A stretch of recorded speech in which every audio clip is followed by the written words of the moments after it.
Hoje, a gente vai conversar sobre algo que podemos chamar de arquitetura da estabilidade. A ideia aqui é bem simples, mas poderosa. Como é que se desenha uma estrutura de negócios que não só funciona, mas que já nasce preparada para evitar conflitos? É uma mudança de chave, sabe? Em vez de ficar só apagando incêndio, a gente constrói uma base que simplesmente não pega fogo. E tudo, absolutamente tudo, começa com uma escolha de mentalidade. É isso que a gente vê aqui.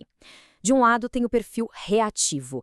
É aquele que basicamente vive da crise, está sempre correndo atrás, apagando o próximo incêndio. Ele espera o problema acontecer para poder agir. Agora, do outro lado, tem o proativo. O jogo dele é completamente diferente. O objetivo é criar um sistema tão ajustado, tão previsível, que a crise nem tem espaço para começar.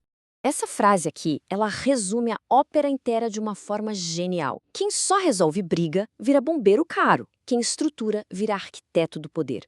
É uma regra fria, mas é a mais pura verdade. Pensa bem, resolver briga é importante, claro, mas te coloca numa posição reativa. Você é o bombeiro. Agora, quem estrutura um negócio desde o começo, essa pessoa vira o arquiteto do poder. Não é alguém que só joga o jogo, é quem desenha o tabuleiro inteiro. Então, vamos a fundo nessa ideia. Bombeiro contra arquiteto. O ponto de partida é exatamente este, uma mudança de mentalidade. É sobre deixar de ser a pessoa que chega para resolver o caos e se tornar a pessoa que impede que o caos sequer aconteça. É uma virada de chave fundamental para ter o controle estratégico na mão. E olha só, o objetivo final é este, é uma evolução. É deixar de ser só um técnico jurídico, a pessoa que lê o manual de instruções, para se tornar quem de fato projeta a máquina. A meta é se transformar num verdadeiro engenheiro da estabilidade, alguém que constrói relações e estruturas que realmente duram. Ok, muito bom na teoria, né? Mas e na prática? Como é que um arquiteto começa a construir? Simples, pela fundação. E é aqui que a gente entra na arquitetura mínima. Vamos falar sobre os pilares que são, assim, simplesmente inegociáveis em qualquer acordo societário que se preze. E antes mesmo de listar esses pilares, tem um alerta que precisa ser feito, e é este aqui. Se não tiver o valuation definido antes da briga, já existe bomba relógio. É direto assim. Se não existe um critério claro de como calcular o valor da empresa antes do problema estourar, a verdade é que já tem uma bomba relógio ticando. E esse, sem dúvida, é um dos pontos mais críticos e, acredite, um dos mais ignorados. Beleza, então aqui estão eles, os pilares dessa fundação. São 8 pontos essenciais. Coisas como governança definida, ou seja, quem decide o quê e como. Ou política econômica previsível, para onde vai o dinheiro, como ele entra, como ele sai. Cada um desses pontos, desde o valuation que a gente falou até uma cláusula de saída bem clara, funciona como um tijolo. Um tijolo que vai tirando a incerteza da equação. No final, juntos, eles não só sustentam o negócio, eles blindam o negócio contra conflitos. Bom, com a fundação pronta, a gente sobe para o próximo nível da construção. Se a arquitetura mínima é o alicerce, as cláusulas anti-caos são as paredes, as vigas, a estrutura que vai segurar tudo de pé. São os mecanismos que vão garantir que o controle real fique exatamente onde ele deveria estar. E aqui tem um ponto que é fundamental. Cláusulas com nomes que às vezes soam complicados, tipo tag along, drag along, isso não é detalhe jurídico, não é letrinha miúda de contrato. Pense nisso como mecanismos anti-caos. São verdadeiros escudos projetados para proteger a empresa e os sócios justamente naqueles momentos de maior tensão, como na hora de vender o negócio, por exemplo. Vamos dar uma olhada em como esses escudos funcionam na prática. O tag along, por exemplo, é a proteção do sócio minoritário. Imagina que o peixe grande decide vender a parte dele. Essa cláusula garante que o peixe pequeno possa vender a sua parte junto nas mesmíssimas condições. Já o drag along é o contrário, protege o majoritário. Ele garante que, se o sócio grande quiser vender a empresa inteira, o minoritário não possa simplesmente travar o negócio. E a business as usual? Essa é fantástica. Ela basicamente impede que, no calor de uma briga, um dos sócios tente sabotar a operação do dia a dia. É a cláusula que protege a empresa dos próprios sócios.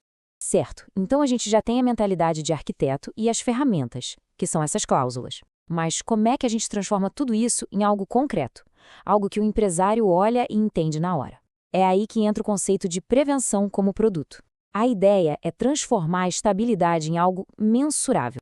Porque a grande dificuldade para qualquer gestor é justamente essa, né? Como é que se pega um risco abstrato, uma coisa como a nossa governança não é muito boa, ou existe um potencial de briga entre os sócios.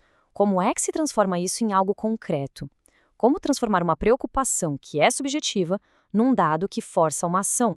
E a resposta, o primeiro passo é este aqui. É transformar cada vulnerabilidade, cada ponto fraco em algo que dá para medir. É sair do campo do eu acho que temos um problema e entrar de vez numa matriz de risco quantificada. É dar nome aos bois e, mais importante, dar uma nota para cada risco. Exatamente isso que a gente vê nesse gráfico. Em vez de ficar no abstrato, tipo, a nossa política econômica é meio confusa, a gente classifica. O risco nesse ponto é baixo, é médio ou é alto? Isso, gente, muda o jogo. A conversa deixa de ser baseada em opinião e passa a ser uma análise fria, baseada em dados. E dá para ir além, dá para destilar essa análise toda em uma única coisa, algo extremamente poderoso. Um score de saúde societária. O número, de 0 a 100. Pensa nisso como se fosse uma nota de crédito, só que para a estabilidade da sociedade. E o número desse, seja ele 85 ou, sei lá, 45, ele é impossível de ser ignorado. Ele grita na sua cara o quão protegida ou quão exposta a empresa realmente está. Porque, no fim das contas, a realidade é esta aqui. Empresário compra número, não compra tese. Uma explicação longa, super teórica sobre riscos futuros, ela pode entrar por um ouvido e sair pelo outro. Agora, um score de 40 em 100? Isso força uma reunião. É sobre isso. É transformar a prevenção em algo que se pode medir e, portanto, que se pode gerenciar. E para a gente fechar o raciocínio, vamos falar do resultado final. Onde é que essa mentalidade de arquiteto leva no longo prazo? A resposta é o que a gente pode chamar de o poder silencioso. Vamos voltar para a nossa comparação lá do início. O profissional comum, o reativo, ele fatura na crise. O modelo de negócio dele depende do problema acontecer. Já o estratégico, o arquiteto, ele é o oposto. Ele não espera a crise, ele controla o ambiente para que a crise nem tenha chance. O valor dele não está em reagir, mas sim em controlar. E o que esse arquiteto ganha com isso? Os resultados são gigantes. Não é só sobre fechar um contrato, é sobre construir uma autoridade que dura, é sobre criar uma receita que é previsível, porque a estabilidade é um trabalho contínuo. No fim do dia, essa pessoa se torna parte essencial da governança e cria para si uma reputação muito clara, a de ser quem constrói o castelo e não quem lucra com os escombros. E para a gente terminar, fica essa reflexão final. Prevenção é poder silencioso. Quem domina a estrutura raramente perde no conflito. É exatamente isso. A prevenção não faz barulho, não vira notícia. Mas a pessoa que realmente domina a estrutura, que sabe desenhar e fortalecer o sistema, essa pessoa raramente perde o jogo quando o conflito que uma hora ou outra sempre vem, bate na porta. Por quê? Porque o jogo já foi ganho muito antes, lá atrás, na prancheta do arquiteto.